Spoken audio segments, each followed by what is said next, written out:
화요일에 쌍박 모시겠습니다. 박시동 경제평론가, 박광일 역사작가 오셨습니다. 안녕하세요. 네, 안녕하세요. 예, 지금 나라 경제가 어수선한데요. 그 중에서도 이제 IT 기업들 이쪽이 좀 많이 어수선한데 일단 티메프, 티몬, 위메프 지금 사태를 좀 다뤄보고 그런 다음에 카카오 얘기도 좀 해보도록 하겠습니다.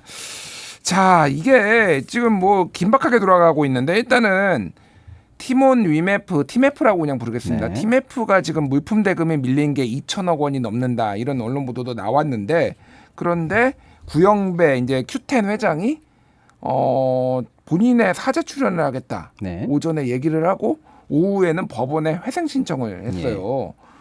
그리고 국회 모습을 또 드러냈고 네. 증인으로.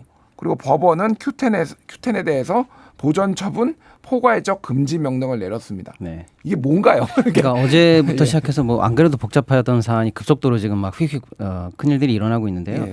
말씀 주신 것처럼 일단은 사죄를 출연해서라도 뭐 최선을 다해서 뭐 변제를 통해서 모든 분들의 피해를 없게 하도록 하겠다라고 얘기를 했어요.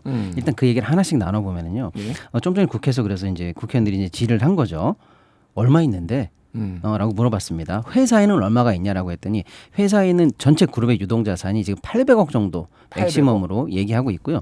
그것도 당장에 필요한 여러 가지 자금들이 있을 거 아닙니까? 그래서 800억 전부를 다 피해 보상에 쓸 수 있는 것도 아닌 것 같아요. 그러니까 800억 최소한 뭐 써봐야 뭐 예를 들어서 반도 안 되겠죠. 예를 들면은. 그 정도고요. 그럼 사죄는 얼마나 출연할 수 있는데? 라고 물어봤더니 사죄라고 해봐야 지주회사 교육인 Q10에 대해서 가지고 있는 자기 지분 38%가 거의 전부인 것 같아요. 그럼 Q10 지분을 감정평가했을 때 최대 가장 높게 평가받았을 때가 5천억 내외라고 일단 전해지긴 합니다만 그걸 인정한다 하더라도 그럼에도 불구하고 자기 지분 38%니까 많아봐야 1,500억이에요. 그러니까 그 두 개를 합쳐봐야 또 디스카운트 어느 정도 한다고 해도 많아봐야 현재 피해 보상에서 쓰일 수 있는 돈은 2천억 내외로 추산을 이 사람들 말을 믿는다 하더라도 그거밖에 안 되는 상황이고요. 그런데 뭐 피해 보상이 필요한 현재 피해 금액은 최대 1조까지도 현재 심심치 않게 지금 예상이 되니까 뭐 예를 들면 이 예. 기업이 다 부도가 날 경우에는 그럴 수도 있다라는 가정이죠. 그렇습니다. 예. 그러다 보니까 지금 택도 없는 상황이다. 이렇게 일단 봐지는 거고요. 피해 보상은 말도 안 되는 얘기처럼 보여지는 거고요. 또 그러니까 일단 그 말 자체가 신뢰하기는 어렵다. 그다음에 이제 그럼에도 불구하고 열심히 한다고 해놓고 기습적으로 기업회생을 신청을 했어요. 이 기업회생이라는 건 쉽게 설명드리면 더 이상 채무를 못 갚겠다. 내버려두면 파산입니다. 내버려두면 파산이기 때문에 파산 직전에 법원으로 달려가서 판사 앞에서 저 채권자들 다 모아주십시오. 그래서 모은 다음에 쉽게 말하면 채권을 유예하고 이자를 탕감하고 또 채권도 일부 감액하는 등 채권자들을 통해서 조정을 해서 이해관계를 조정해서 그 조정은 사실 채권자들의 희생을 얘기하는 거거든요. 예, 그리고 나서 이제 서서히 회사를 회복해 나가면 나중에는 살아날 수 있습니다. 요게 이제 기업회생 절차인데 지금 이 기업의 영속성, 재생 가능성, 신뢰성 누가 믿겠습니까? 결국에는 근데 기업회생을 신청했다라는 것은 아침에 피해 보상을 최대한 하겠다라고 얘기했는데 기업회생 신청했다라는 것은 그 판매대금 못 받은 셀러들 있잖아요. 예. 이분들의 채권도 여기서 기업회생이 채권으로 변동이 돼서 사실은 동결이 들어간다는 거예요. 결국에는 회생 절차가 인가 될지 안 될지는 모르겠으나 예. 파산이 안 되면 갈 수 있는 마지막 절차인데 그거를 응했다라는 것은 지금 당장 갚지 않겠다. 동결시키고 나중에는 결국에는 할인 등 어느 정도 희생을 요구하겠다라는 법적인 의미는 그거거든요. 그러니까 제가 궁금한데 그러면은 회생 절차에 들어가면은 어쨌든 채권이 동결되고 법원의 명령에 따라야 되는 거니까 시간이 한참 걸릴 거고. 그렇죠. 만약에 회생 절차를 법원이 받아들이지 않는다라고 하면은 바로 파산 가능성이. 파산밖에는 남은 수순이 현재는 없어 보입니다. 그러면 파산할 경우에는 역시 휴지 조각이죠. 휴지 조각이고 예. 구영배 대표가 본인의 사죄를 출연할 의무가 있는 건 아니잖아요. 그렇죠. 그러니까 뭐 이거는 언제든지 말에 번복할 수 있는 거잖아요. 그렇습니다. 이거는 심각한 문제인데요. 그러면. 예. 그러니까 예를 들어서 이제 뭐 우리가 이런 기업 회생이나 파산 시나리오를 써보면 그래서 이 시나리오 안에서 사죄 출연이 법적 의무가 있는 확약으로 바뀌어야 됩니다. 근데 지금 아직은 말뿐인 거고요. 예, 그렇습니다. 그렇군요. 그러니까 지금 이제 두 가지가 있는 것 같아요. 하나는 소비자들이 여기 이제 티몬이나 위메프를 통해서 뭐 비행기나 뭐 여행 상품을 구매를 했다라든지 요거 같은 경우에는 지금 티몬이나 그러니까 티메프가 지급을 할 여력이 안 되니 지금 카드사들이나 이런 데서 취소를 해주고 구상권을 청구한다라고 지금 알려져 있네요. 네, 그러니까 일단 제일 중요한 게 가장 중요한 건 소비자 보호 아니겠습니까? 예. 이제 소비자들이 결제하는 순서를 보면 먼저 카드를 긁고요. 그 카드사가 다시 피지사를 통하게 되고 그 피지사가 나중에 티몬 위메프로 통하게 되는 이 흐름이거든요. 예. 근데 지금 카드사와 피지사 동시 다 현재 요 최근에는 지급이나 환불이 다 중단되어 있는 이런 상황이었는데 그럼 누가 책임지고 일단 소비자 환불이나 취소를 빨리 할 것이냐라고 했을 때 피지사 입장에서는 위메프를 통해서 결국에는 마지막에 정산 대금을 못 받으면 다 자기네들 부담이 되기 때문에 처음에 거부를 했어요. 근데 이제 피지사라면 이제 결제 대행사. 결제 대행사죠. 예. 뭐 우리가 많이 하는 이니시스나 이런 데입니다. 근데 이제 금감원이 결국에는 이제 여신법의 조항을 이용해서 당신들은 환불 의무가 있다. 우리는 그렇게 해석한다. 안 그러면 책임지도록 하겠다라고 약간 좀 강압을 한 것 같아요. 결국에는 피지사가 풀어서 일단 피지사 책임으로 환불 조치는 되긴 될 것 같습니다만 왜 또 이게 당장 오늘 내에 되지 않느냐면 위메프나 이쪽에서 최근 한 2, 3일간 이 명단을 잘 주질 않았어요. 그리고 현장에 그달같이 달려가신 분들 우리가 뉴스에서 많이 봤지 않습니까? 그분들에게 현장 환불이 일부 진행이 됐거든요. 예. 그럼 얘네들 입장, 그러니까 피지사 입장에서는 이중 환불 우리까지 있는 거 아니냐? 누구를 현장 환불 해줬고 앞으로 우리가 환불해줘야 될 대상은 어디고 이런 것들에 대한 자료가 와야 되고 이걸 또 맞춰보면서 순차적으로 일단 소비자 보호에 대해서는 일단은 좀 풀어질 것 같습니다만 예. 초기의 혼선 역시 누군가는 책임져야 될 정도로 쓸데없이 혼선을 야기했다 이런 비판을 또 받아야 될 것 같고요. 예. 그렇습니다. 그렇죠. 또 이제 뭐 금융감독원이 제대로 감독을 못했다. 뭐 금감원에서는 또 워낙 회사가 많다 보니까 이거를 감독하기가 어려웠다라는 얘기도 있지만 그 부분은 반드시 비판받아야 될 부분인데요. 예, 예. 예를 들어서 지금 전자금융거래법에 따라서 이 부분이 이 법의 사각지대에 있었던 건 맞아요. 이 회사들이. 그런데 그럼에도 불구하고 문제가 워낙 심각하고 우리 고객들이 800만 명 이상 걸려있기 때문에 문제는 감독원이 파악을 했습니다. 특히 작년 같은 경우에는 자본 잠식에 들어갔고 감사 의견도 안 나올 정도로 심각한 상황이라는 걸 알았어요. 그래서 법의 의무 대상은 아니지만 MOU를 맺었다는 거예요. 예. 감독원과. 그래서 앞으로 경영 개선 어떻게 할 거야 등등등 얘기를 하고 반기마다 우리가 체크를 하겠어. 그러면 어떻게 경영 개선을 할 건지 프로세스까지 약속을 해라고 MOU를 맺었는데 문제는 그 MOU가 이행되는지에 대한 후속 점검이 전혀 되질 않았고요.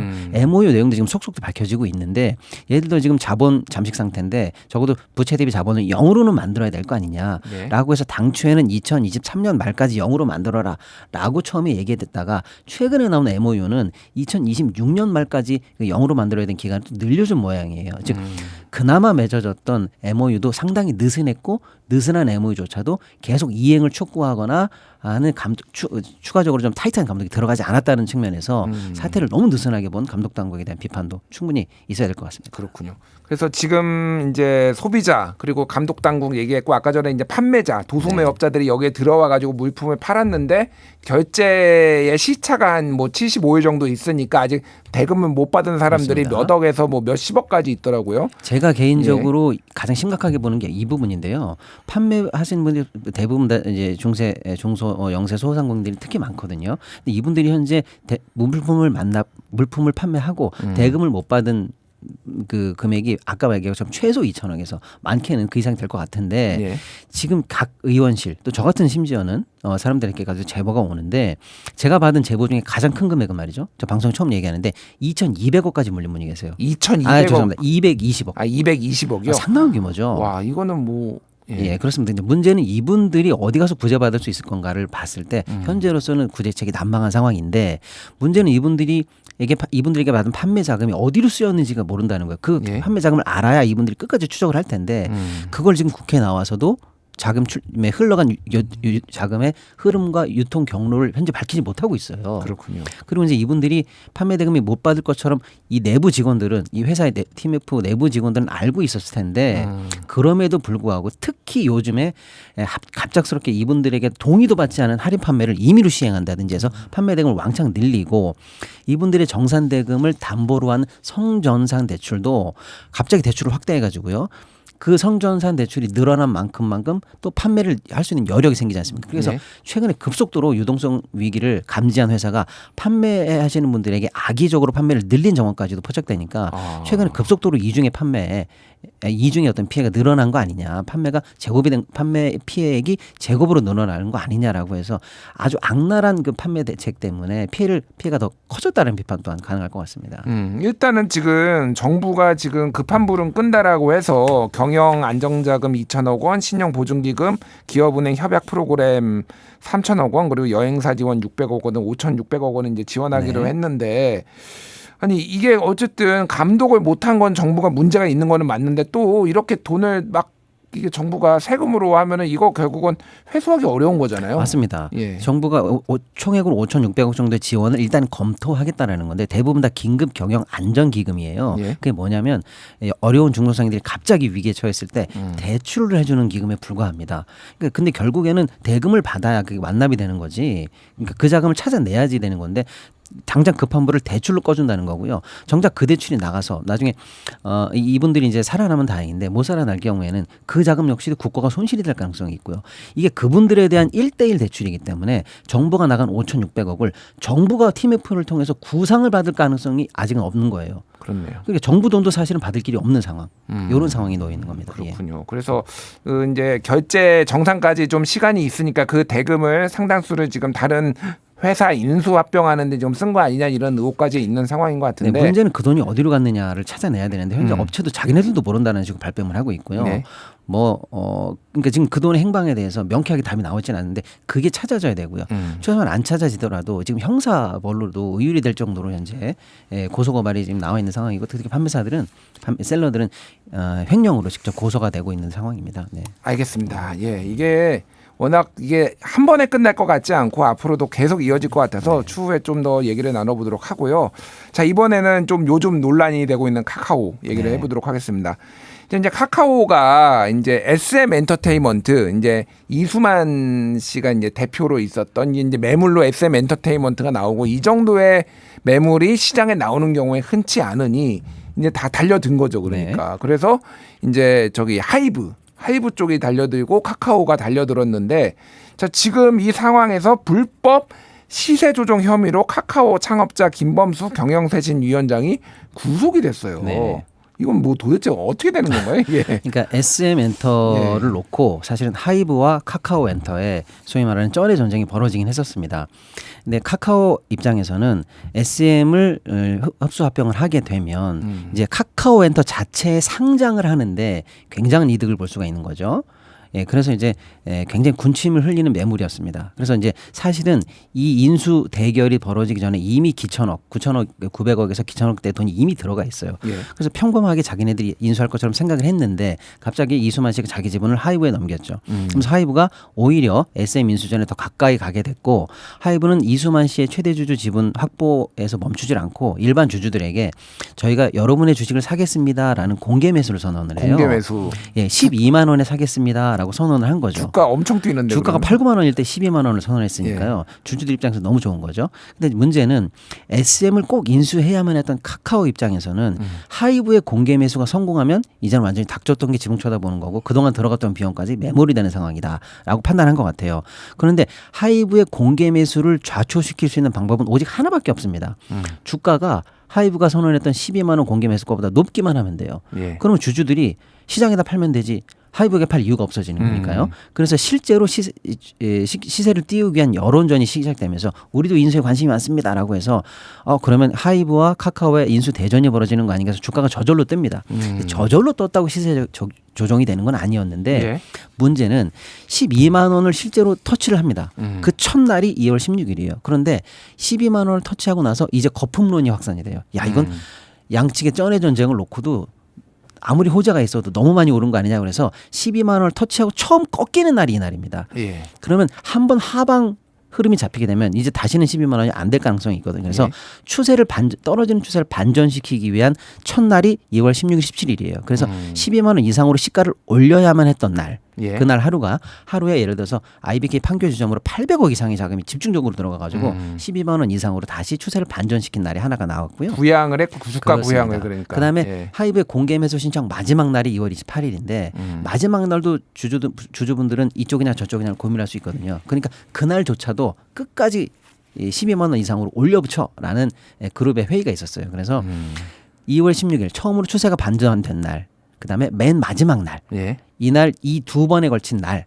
날수로는 4일이지만 2월 16, 17, 2월 27, 28 이때는 확실하게 인위적으로 시세 조정한 거다라고 해서 불법적인 시세 조정으로 일단 문제가 됐고. 알겠습니다. 예, 그렇습니다. 예, 예. 그렇습니다. 그래서 김범수 의장 같은 경우에는 대표적으로 이제 흑수저 주신 기업가로 알려져 있는데 2021년에는 미국의 블룸버그 억만장자 지수에서 김범수가 이재용 삼성전자 부회장을 제치고 한국 최고 부자에 등극을 했어요. 네. 그 정도로 신화적인 존재였는데 지금 몰락을 했습니다. 이제 NHN 이제 네이버도 사실은 창업을 했고 다시 카카오까지 온 뭐 이런 전설적인 인물인데, 그러니까 조선 시대에도 부자들이 있었을 것 같은데 이 김범수와 비교될 만한 부자가 좀 있을까요? 일단은 없습니다. 아니, 그 정도는 없나요? 짐작하시는 것처럼 이제 정근대하고 이제 근대 자본주의 체제하고는 일단은 기업의 규모 자체가 달라지고요. 예. 이제 정근대가 주로 이제 정치의 시대라면은 지금 이제 기업과 이제 경제의 시대라는 점에서 일단 포커싱된 부분들이 조금 다르기도 합니다. 더 나아가서 이제 청나라 같은 경우는 굉장히 상업에 대해서 호의적이었지만 조선 같은 경우는 이제 그 부자가 되는 것 자체에 대해서 굉장히 비판적인 시선들이 있었기 때문에 부 자체가 그렇게 많지는 않았다라고 볼 수가 있는데, 다만 이제 몇 가지 특징, 예를 들어서 이제 흑수저 출신으로서 큰 부자가 된 인물을 꼽으라고 한다 그러면 그래도 몇 명의 후보군은 고를 수가 있습니다. 예. 이제 대표적으로 이제 그 허생전이라고 하는 이제 박지원의 소설은 널리 알려져 있는데요. 허생전이요. 네. 기억나는데 그 백수가 돈 빌리는 거 아니에요? 맞습니다. 부자한테 돈 빌리는 그러니까 얘기. 그 부인한테 부일부드로? 이제 계속 이제 그 공격을 받으니까 나 그럼 나가서 돈 벌어 온다고 해서 허생이 그럼 어디 가서 빌릴 거냐? 그러니까 장안에 굉장히 유명한 부자가 누구냐? 제일 부자 누구냐? 그러니까 변씨다. 예. 해서 그 변씨를 찾아가거든요. 근데 짐작하는 것처럼 소설이니까 이 허생이라고 하는 인물은 가공의 인물입니다. 예. 그런데 그 허생이라는 인물이 돈을 빌려갔던 변씨 부자는 실존 인물이거든요. 아, 실존 인물이에요? 네. 아, 네. 그래서 이제 변계영 또는 그의 손자였던 변승업으로 보고 있는데요. 특히 이제 변계영 때는 사실은 뭐 이제 규모가 큰 부자는 아니었습니다만 손자 땐 변승업 때 굉장히 큰 부자였습니다. 예. 근데 이 사람의 직업이 역관, 통역관입니다. 특히 일본어 통역관이었거든요. 예. 그래서 이 일본어 역관, 당시는 국제 무역을 이 통역관들이 모여 있는 사역원이라고 하는 관청에서 관장을 했었는데 이 변씨 집안이 각각 아들을 열어두면은 너는 여진어 해라, 너는 중국어를 해라, 너는 일본어를 해라 하니까 이 아들들끼리 사이에서 중개 무역이 가능해집니다. 아. 이제 그런 과정에서 이 변승업이 굉장히 큰 부를 이제 취득을 하게 됐는데, 얼마나 큰 부였냐면은 나중에 돌아갈 때 그 자식들이 이제 그 아버지의 부채를 좀 이렇게 살펴봤던 것 같아요. 예. 빌려준 돈들을 아, 이제 아버지 채권을 이제 예, 살펴봤던 예, 것 예. 같아요. 그랬더니 은으로 한 50만 양 정도니까 지금 돈으로 치면은 한 2천억. 예? 네. 못 받는 돈만. 아니, 그러니까 대출 뿌려놓은 게 2천억이라고요? 2천억 정도인 거죠. 그러니까 지금 뭘 믿고 뿌려요? 그러니까 조선의 경제 규모를 염두에 둔다고 한다 그러면은 너무나 당연하게 이게 어마어마한 돈이라는 걸 짐작할 수가 있습니다. 예. 그런데 그 변성엽이 뭐라고 얘기를 하냐면 이거 모두 안 받을 거다. 예? 그러니까 천사인가요? 천사가 아니죠. 그러니까 사실은 이제 변승업에게도 아픈 기억이 있는데 자신은 원래 서인들을 지지를 했었거든요. 그런데 그 자기 조상 때 서인을 지지하지 않아서 똑같은 벌을 받았음에도 불구하고 서인을 지지하지 않았다는 이유로 6개월 동안 감옥에 갇혔던 적이 있었습니다. 그러니까 정치가 경제보다 무섭다는 걸 알고 있었기 때문에 자신의 돈을 빌려간 사람들이 대부분 권력자였고 예. 자기는 중인 신분의 역관이거든요. 돈은 많지만. 그러니까 이 돈을 받으러 갔다가 오히려 나는 어떻게든지 할 수 있지만 너희 같은 지금 막 어떻게 보면 사회에 발을 디딘 너희들이 이들을 감당할 수는 없다. 그래서 이 빚은 오히려 포기하는 게 너나 우리 가문 그리고 생명을 보존하는 데 유리할 것 같다라고 해서 포기를 하게 됩니다. 아, 그러니까 권력자들이 빚을 안 갚기 위해서 야, 쟤 죽여. 뭐 이렇게 될 수 있다라는 거예요. 충분히 그럴 수 있다라고 봤던 거였고 실제로 그 당시 상황들은 그랬던 거였죠. 그러니까 그 당시는 부라고 하는 것들이 굉장히 어떻게 보면은 임시적이었다라는 것들을 여기서 짐작할 수가 있습니다. 그렇군요. 네. 근데 이 정도면은 진짜 어마어마한 부자인 것 같은데요? 그렇습니다. 그래서 변승업이라고 하는 인물이 그러니까 굉장히 유명하니까 나중에 이제 박지원이 소설을 쓸 때도 한양의 변부자 한테 돈을 1만 양 정도는 그 당시 1만 양이면 한 5억 정도 되는 돈인데 예. 그 정도는 뭐 쉽게 빌릴 수 있을 거다. 아. 이 사람이라면 충분히 빌려줄 수 있고 실제로 변승업은 또 그런 방식으로 이제 많은 사람들에게 투자를 해서 예. 그걸 또 회수를 하기도 했었다라고 알려져 있기도 합니다. 허생전에서 아마 그때 매점 매석 하지 않았나요? 그렇죠. 불법이잖아요. 그거. 매점 매석하고 중개무역하고 하는 게 나오는데 예. 이게 사실은 변승업 가문에서 했던 것들랑 비슷합니다. 나라 경제를 골병되게 만드는 거 아닌가요? 매점 이제 매석이라는 게. 매점 매석도 있었는데 사실은 중개무역도 좀 있거든요. 아, 예, 예. 그래서 이제 중국에서 비단을 가지고 일본에 갖다 팔아갖고 큰 부를 얻는 그런 사례도 있어서 실제로 이제 그 큰 부는 국내에서는 제한적일 수밖에 없고요. 예. 이 역관이라는 직업의 특성을 활용한다면 결국은 무역 그것도 이제 어떻게 보면 상강무역을 해서 할 수가 있는데 이제 그 당시 조선 상인들에게는 반도체의 버금가는 굉장히 중요한 희소성이 있는 상품이 있었습니다. 어떤 건가요? 인삼입니다. 인삼이요. 그때부터 네. 역시 인삼입니까? 그러니까 네. 다른 나라에서도 뭐 고려 개경 인삼 뭐 이렇게 뭐 옛날부터 유명했으니까 다른 나라에서 많이 살려고 이제 온 건가요? 그러니까? 그렇죠. 그러니까 이제 이 변승업 부자가 사실은 그 인삼을 활용했다라는 기록은 없는데 예. 그 유명한 이제 그 상도에 나왔던 임상옥 임상옥 이 드라마로도 드라마로 만들어졌죠. 나왔는데 거기서 이제 조금 더 예쁘게 뭐 그려지긴 했지만 예. 사실은 이 임상옥이 이제 인삼을 통해서 그 조선 제1의 갑부가 되었다라고 알려져 있는데 이게 이제 인삼이 가지고 있는 상품의 특성하고 관련이 있습니다. 그러니까 인삼은 이게 중국에서는 만주 지역에서만 나거든요. 예. 그러니까 초기 청나라는 이 만주에서 인삼을 가져다가 썼는데 나중에 그 수요가 부족하고 나중에 그 만주 지역을 봉금이라고 해서 아예 모든 사람들이 못 들어가게 합니다. 그러니까 결국은 인삼 생산지는 조선밖에 없거든요. 조선밖에 없는데 조선에서도 한 17, 18세기가 되게 되면은 이 인삼이 그때 말하는 인삼은 전부 산삼이거든요. 예. 아, 네. 그러니까 다 산삼인데 이게 캐는데 한계가 있는 거예요. 그러니까 이제 그 인삼을 캐던 10만이나 그다음에 인삼을 팔던 상인들이 이거를 기를 생각을 해서 세계 역사상 처음으로 인삼을 그러니까 가삼이라고 하는 현재처럼 재배에 성공을 합니다. 재배. 예. 예. 근데 이 재배에 성공했다고 하더라도 이걸 갖다가 중국에서 키우면은 상품이 안 나오거든요. 그러니까 결국 이 상품을 활용해서 기르는데 인삼의 가장 큰 취약한 부분이 뭐냐면 이게 1년, 2년, 3년 말리면은 부서져 버립니다. 그런데 이 부서져 버리는 거를 아까우니까 예. 그거를 뭔가 보존을 할 방법으로 찌기 시작했던 거예요. 찐다고요? 예, 인삼을. 예. 그 쪘더니 그게 약간 붉은 기운이 돌거든요.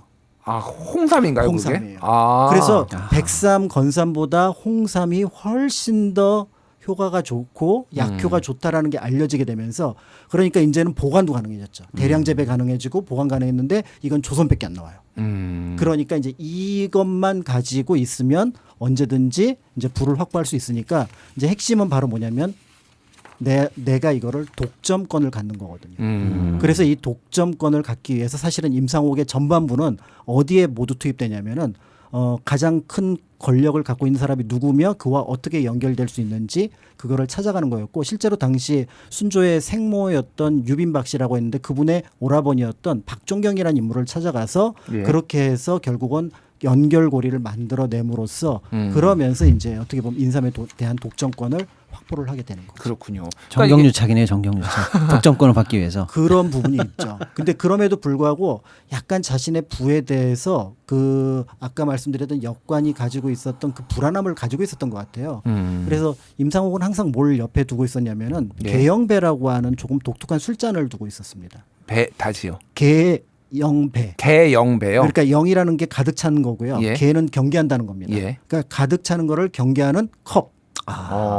을 가지고 있었습니다. 이 컵이 특징이 뭐냐면 컵에다가 물을 한 60%까지 차면은 차는데 70%가 되면 그 안에 관을 통해서 모두 빠져나갑니다. 그 이미 부어놓은 물까지 다 빠져나가요.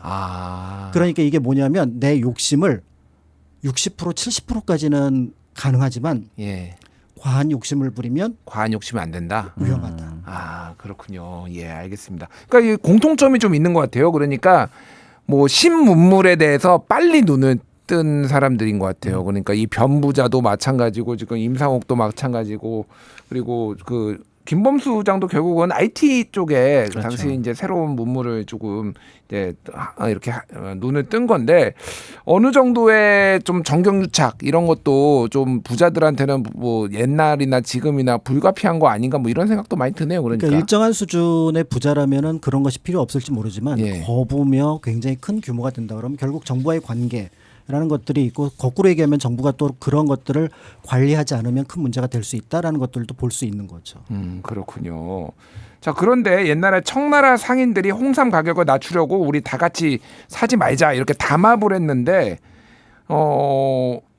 임상옥이 그 이걸 앞에서 불태워 버렸다고요? 그렇죠. 연락해서 불태워버린다 그러니까 설마 그 비싼 홍삼을 예. 홍삼이 얼마나 비쌌냐면은 그 한 근 가격이 은으로 한 50냥 정도 되는데 지금으로 하면은 거의 몇백만 원에 해당하는 돈이거든요. 그거를 불태운다고 그런데 실제로 불을 태워버립니다. 예. 그러니까 이제 그때부터는 모든 상권이 임상옥이 원하는 방식으로 이제 청나라 상인들도 끌려올 수밖에 없었던 거죠. 부자는 스케일이 다르네요. 그렇죠. 자, 저희 한 5분 정도만 좀 유튜브로 좀만 더 얘기해도 괜찮을까요, 두 분? 네. 예, 저희는 조금 할 얘기가 있어서 좀 더 남아서 얘기를 할 텐데 어쨌든 옛날이나 지금이나 부자들이 세상을 바라보는 눈은 다르다. 그런데 이들이 정말로 윤리의식까지 가지고 있는지는 저희가 유튜브에서 좀 더 얘기를 해보도록 하겠습니다.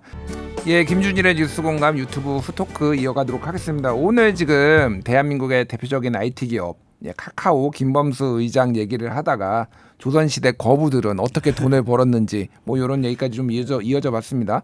그러니까 어쨌든 그러니까 신분이 반드시 좋은 게 돈을 버는 건 아닌 것 같고 오히려 어디에서 돈이 나오는지를 예리하게 관찰하는 능력 이런 것들이 좀 중요했던 것 같아요. 보면은. 그렇죠. 예. 그러니까 이제 그 변부자들도 그렇고 가문들도 그렇고 그다음에 임상옥도 그렇고 실제로 큰 돈이 나올 수 있는 곳이 어딘가를 알고 있었고요. 두 번째는 그 현장에 대한 어떤 지식들을 주변 사람들이나 부모로부터 받아들인 부분들이 있고요. 예. 그다음에 이제 세 번째는 그거를 실천에 옮기기 위한 어떤 구체적인 계획 이런 것들이 있습니다. 그래서 이제 부자가 됐는데 제가 이제 아까 그 계영배 얘기를 했던 것처럼 그럼에도 불구하고 부자는 당시나 지금이나 시기 질투의 대상이 될 수 있다는 점에서 또 이 부분을 변부자도 아까 말씀드렸던 채권 은 50만 양 지금으로 치면 한 1,500억에서 2,000억 정도를 소각시켜 버렸고요. 예. 그다음에 이제 그 임상옥도 비슷한 태도를 합니다. 그래서 뭔가 수혜가 났다 그러면 1만 양 정도의 어떤 기금을 낸다거나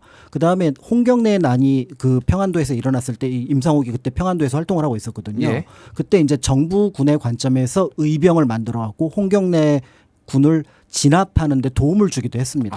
이제 그렇군요. 우리가 역사적으로 볼 때는 약간 좀 마음에 들지 않는 부분이지만 당시 정부의 처지에서 보면은 임상옥이라고 하는 사람이 사회적인 책임을 다하려고 하는구나. 이제 이렇게 볼 수 있었던 점이 있었던 거죠. 예. 이제 그런 면에서 만들어가는 과정에 대한 부분들은 부와 관련이 있다고 하더라도 그 만들어진 과정들 일부와 쓰는 과정들에 대해서는 굉장히 사회적인 시선을 염두에 두고 있었다라고 볼 수밖에 없습니다. 그렇군요. 자, 뭐 이렇게 노블리스 오블리주 이제 말씀하셨는데 이게 뭐 이제 시각에 따라서는 사실 홍경래 난 같은 경우에는 가혹하게 수취를 해가지고 그렇죠. 착취를 해가지고 이제 일어난 거니까 어떻게 보면 뭐 일종의 정당한 저항으로 볼 수도 있지만은 정부군 입장에서는 이거는 완전 밀란인 거죠, 그냥 반란인 거죠. 그렇죠. 당시에는 예. 뭐 정주성이 함락될 정도였고 그래서 이제 당시 국가가 멸망 직전까지 간다라고 알려져 있었던 굉장히 큰 사건이었었거든요. 예. 거기에 이제 그 임상옥이 나섰다라는 것들은 정부로 볼 때는 굉장히 인상적인 어떤 인상과 더불어서 선하다는 이미지를 줄 수도 있었던 그런 모습이었던 거죠. 자, 어쨌든 이제 부자들이 이제 이렇게 좀 자신의 책임을 다하는 일들이 이제 종종 있는데 김범수 의장도 사실은 아까 전에 좀 설명을 드렸지만은 완전 흙수저로 태어나가지고 삼성에 처음에 입사를 했었나요? 삼성에 입사를 네네네. 했었고 맞습니다. 네이버 만들고 카카오 그렇죠. 만들고 뭐 이런 네. 과정이었잖아요. 네. 어떻게 근데 그런 거를 좀 그렇게 잘할 수 있었나요? 일단은 시대의 변화를 좀 빨리 캐치했던 것 같아요. 예. 처음에 창업했을 때도 그렇고 한 게임이라고 해서 이제 유명한 게임을 만드는 회사에서 먼저 창업을 한번 성공하고 네이버에서도 성공했는데 바로 나와가지고 일단 미국을 갑니다. 근데 거기서 이 모바일 특히 이제 카톡 같은 메신저 이게 앞으로 모바일 중심으로 뭔가가 벌어진다라는 거를 캐치하고 초기에는 사실은 경영 압박도 심하고 잘 안 됐었어요. 예. 야 무료로 뭔가 한다는 게 되겠어? 수익 모델이 있겠어라고 회의적인 생각도 많았고 근데 된다라는 확신 속에서 이제 꾸준히 어쨌거나 밀어붙여서 결국 오늘 카카오 왕국을 만든 거죠. 그래서 기회를 먼저 보고 시대의 흐름을 먼저 읽고 뭐 그런 타고난 식견 같은 거는 당연히 있었다고 봐야 되겠죠. 예. 그렇군요. 그러니까 그 임상옥 같은 경우도 사실은 그 전까지 그 중국과의 거래에서는 사실은 중국의 그 비단을 사다가 조선이나 아니면 일본에 갔다가 팔고 일본에서 은을 가져오는 이런 어떤 중개무역들을 많이 했었는데 예. 그 당시 인삼, 홍삼의 수요가 급격하게 늘어난 것들을 파악을 했던 겁니다. 근데 그 배경이 뭐냐면 아편 중독이에요. 그러니까 청나라 말에 이제 아편이라고 하는 것들이 이제 전반적으로 문제가 됐는데 그 아편을 치료하는 것으로 알려진 게 인삼이나 홍삼으로 알려져 있었거든요. 예. 그러니까 이게 중국에서 값어치가 천정부지로 올라가게 되는 거였고 그거를 이제 캐치를 하게 되면서 그러면서 이제 임상옥이 시도했던 게 뭐냐면은 여태까지는 내가 인삼을 사다가 홍삼을 만들었는데 아예 인삼밭을 만들자. 그래서 1900년, 그러니까 1899년 정도의 그 기록을 보면은 전국에 있는 인삼포의 50% 정도가 개성 인근에 있었습니다. 예. 그러니까 그건 뭐냐면은 이제 소위 말해서 생산하고 바로 판매할 수 있는 일정한 그 서클이 만들어진 그런 모습들을 만들어냈다라는 거죠. 그러니까 실제로 이거는 인삼은 굉장히 위험한 투자거든요. 6년 정도 길러야 되는데 장기 투자네요. 네, 6년 정도 길러야 되는데 당시 인삼 농사를 지을 수 있는 기술자가 많지 않았습니다. 그러니까 이 기술자들을 교육시키고 기르고 또 때에 따라서 그 6년 중에 1년이라도 흉년이 오면은 모든 농사가 그 여태까지 했던 투자가 날아가는 상황이었는데 그런 것들까지 다 감안해서 이런 것들을 길러냈다는 점. 이제 그런 것들도 같이 생각을 해야 또 임상옥이 거부가 된 것들이 단순한 뭐 기회 정경유착을 넘어서서 이른바 기술 투자와 정보 이런 것들을 염두에 두었다라고 좀 파악할 수 있을 것 같습니다. 부자가 될 만했네요. 지금 예. 보니까. 그러니까 과감한 투자 그리고 시대를 보는 안목, 뭐 돈이 어디서 흘러가는지를 이제 파악을 하는 거 이런 건데 정경유착도 어쨌든 임상옥도 있었고 김범수 의장도 사실은 처음에는 굉장히 흑수저로 이제 성공 신화를 썼지만 뒤로 갈수록 특히 카카오 같은 경우에는 너무 많은 자회사를 맞습니다. 계속 만들고 그거를 또 상장을 해가지고 네. 소위 말해서 이제 돈놀이를 하는 거 아니냐. 그러니까 이번에 이렇게 구속된 게 네. 물론 이제 주가 부양 이것도 이제 문제가 있지만은 그 전에 좀 미운 털 박힌 거 아니냐 뭐 이런 맞습니다. 얘기도 있어요. 한때 예. 뭐 국민주다라고 할 정도로 삼성전자에 이어서 모든 국민이 거의 다 갖고 있는 거 아니야라고 할 정도로 사랑받았었고 카카오가 이렇게 몰락할 거라고 생각했던 사람 아무도 없었습니다. 모든 국민이 다 찬사를 보냈었고요. 예. 근데 문제는 말씀 주신 것처럼 사세가 커갈수록 이 골목 상권까지 다 접수하려고 했던 모습들 하다못해 미용실 예약, 골프장 예약 같은 것까지도 다 진출했고 그리고 이제 실제로 기업이 이제 이익이 나기 시작하니까 바로 사업부를 다 분리 상장해가지고 쪼개게 상장을 하면서 기존 주주들에게 막대한 손실을 입히고 그 와중에 임원들은 주주들은 손실 입히고 또 상장할 때 우리 사주를 갖고 있던 직원들은 팔지도 못하는 상황에서 임원들이 가장 먼저 스톡 옵션을 행사하면서 먹튀를 한다라든지 해서 도덕적으로 또 윤리적으로 굉장히 안 좋은 모습을 보이고 국민들로부터 비난을 받는 상황으로 몰렸습니다.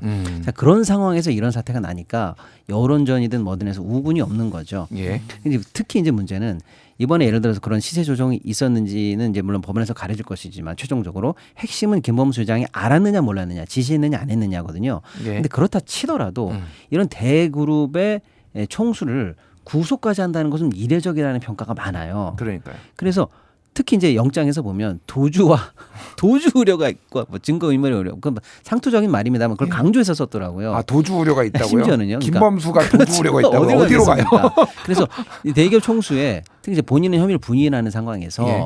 이 구속이 왜 이렇게 이례적으로 벌어졌냐라는 거 할 때 방금 우리 앵커님이 지적해 주신 것처럼 법률적 판단도 물론 있습니다.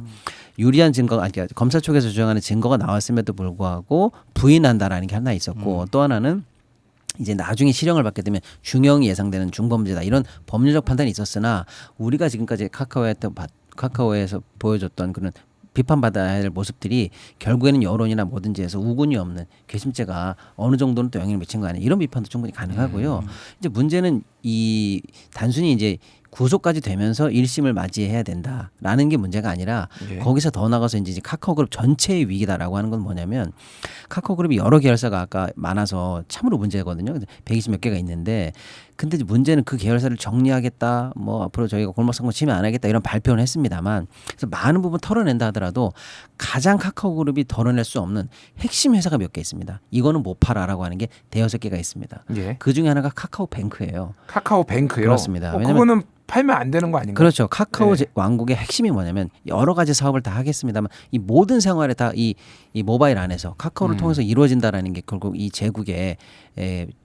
제국이 가져갈 수 있는 최고의 그림인데 그 모든 것에 결국에는 지급 결제 기능이 담보가 돼야 돼요. 카카오페이, 카카오뱅크 이건 그렇습니다. 핵심이잖아요. 핵심이죠. 네, 그러니까 네. 그걸 포기하면 안 되는데 그래서 지금 카카오뱅크는 핵심 중에 핵심인데 카카오뱅크의 대주주 회사가 역시 또 카카오입니다. 예. 근데 카카오뱅크 지분의 27.17을 갖고 있는 게 카카오고 2대 주주가 한국투자증권이에요.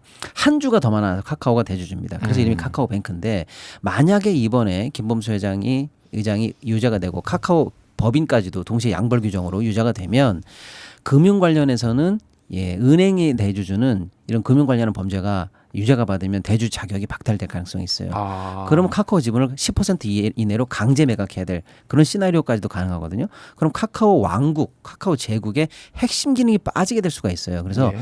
지금 단순히 구속이 굉장히 이례적입니다만 그 이례적인 것까지 가능하다라는 건 나중에 실형까지도 염두에 뒀다라고 사법의 판단을 해석해 본다면 진짜 카카오 위기가 시작됐다라고 해서 굉장히 위험한 상황이다, 위중한 상황이다. 일단은 이렇게 뭐 보고 있습니다. 1심이 나온다고 해서 바로 금융당국이 이를테면은 뭐 그러니까 지금 규정을 보니까 금융관련법, 공정거래법, 조세범 처벌법, 특정경제범죄 가중처벌법 등으로 위반으로 벌금형 이상의 맞습니다. 형사처벌을 받으면은 네. 대주주 자격을 박탈할 수 있게 되는데 그러니까 정확하게는 예. 1심도 해봐야 되겠죠. 1심 해보고 3심도 해봐야 되겠죠. 2심, 3심 다 가야 다 돼요. 해서 마지막에 대법원에서 유죄가 됐다고 치고 그 다음에 방금 말씀드린 그 대주주 자격 박탈 조항을 가지고 예. 감독원이 대주주 적격 심사를 합니다. 심사를 하고 심사를 해서 넌 대주주 자격이 없어라고 판단을 또 해야 되고요. 그러면 또 그 처분에 대해서 행정소송이 또 가능합니다. 행정소송하고. 그래서 거쳐야 될 산은 많으나 그 끝에서 맞닥뜨려야 될 위기에 파고가 너무 큰 일이 현재 잉태되고 있다라고 해서 위기감이 커지는 거죠. 어쨌든 그 굉장히 오랜 기간 동안 이 리스크를 안고 있기 때문에 회사도 어려움을 겪을 테고 주가에도 그렇습니다. 그게 반영이 될 테고 여러모로 맞습니다. 이제 어려움이 있을 거다 이렇게 말씀해 주셨습니다. 자 이제 마지막으로 이제 역대 역사를 보면서 부자들은 어떻게 해야지 잘 살아남을 수 있을 것인가? 안 죽고 예. 내가 구속 왜 안 되고. 괜히 부자 걱정을 하고 있지? 내 걱정 내 약간도 못 하는데 어쨌든 예. 그러니까 맞습니다. 그래서 사실은 부자 걱정보다는 저는 이제 말씀 들으면서 아까 이제 그 팀F라고 하는 팀원 위메프뿐만 아니라 카카오에도 굉장히 많은 관계자들이 걸려 있을 텐데 예. 사실은 이제 시선들이 너무 중심에만 가 있는 것이 아닌가라는 생각이 들거든요. 이제 그런 것들을 같이 생각을 해야 될 것 같고 사실은 이제 부자들이 돈을 번다라고 하는 것들은 너무나 단순하게 사회적인 자산을 이용해서 자기가 돈을 버는 거잖아요. 예. 이제 그것이 가지고 있는 가치만 생각을 하면 우리가 왜 이제 뭐 보유세라든지 상속세를 내는지 그것하고 연결해 보면 바로 또 연결이 되는 부분일 것 같거든요. 예. 그러니까 굳이 그렇게 멀리서 어렵게 찾을 필요는 없지 않을까라는 생각이 들기도 합니다. 알겠습니다. 네, 지금 그 아까 말씀드린 그 위메프 사태도 결국에는 Q10을 나스닥에 상장시키고자 하는 욕망이 빚어낸 잠사다라는 분석이 사실 지배적이고요. 예. 카카오도 결국에는 카카오엔터가 사우디나 국부펀드로부터 몇 조의 돈을 받아서 상장을 통해서 엑시트를 해야 되겠다라는 그런 욕망이 또 있는 거거든요. 예. 결국에는 기업이 마지막에 몰락하고 이런 큰 문제를 만드는 건 아까 우리 역사학장님 말씀처럼 욕망의 통제에 실패하면 이렇게 된다라는 말씀을 저는 꼭 드리고 싶고요. 그럼 그 욕망이 통제된 자리에 사회적 연대와 책임이 들어가야 된다. 그런 교훈이 있다. 이렇게 좀 말씀드리고 싶네요. 그렇군요. 네. 아까 전에 작가님이 말씀하셨던 개영주, 개영배. 개영배, 네. 개영주 하고 잘하고 그거 실물 어떻게 생겼나 저도 궁금합니다. 그러니까요. 예. 굉장히 흥미로워요. 그래서 네. 그 개영배 이제 그렇게 실험을 해놓은 게 있는데 저도 예. 그게 가능한가 싶은데 딱 60%까지는 물이 차 있다가 70%가 되면은 그 60% 물까지 다 사라져 버립니다. 이거는 굉장히 궁금한데. 근데 이 제가 개영배는 한번, 실제로 그 중국에 이미 고대 제사 지낼 때부터 있었던 그릇이었거든요. 예. 그래서 임상호뿐만 아니라 많은 사람들이 그 개영배를 알고 있었고 예. 지금도 그거를 알고 있는 분들이 많기 때문에 사실은 이제 그 의미를 원리를 좀 더 자신의 것으로 만들어 가느냐 그렇지 않느냐가 더 중요하지 않을까라는 생각을 합니다. 예, 저희 PD님이 개영배의 원리를 지금 인터넷으로 띄웠는데 있네요. 보니까 개영배의 원리가 네. 궁금하신 분들은 개영배의 원리 찾아보시면 될 것 같고 어쨌든 과하면 탈난다 이런 교훈을 얻은 것 같습니다. 오늘 방송 여기서 마치겠습니다. 박시동, 박광일 두 분과 함께했습니다. 감사합니다. 네, 감사합니다.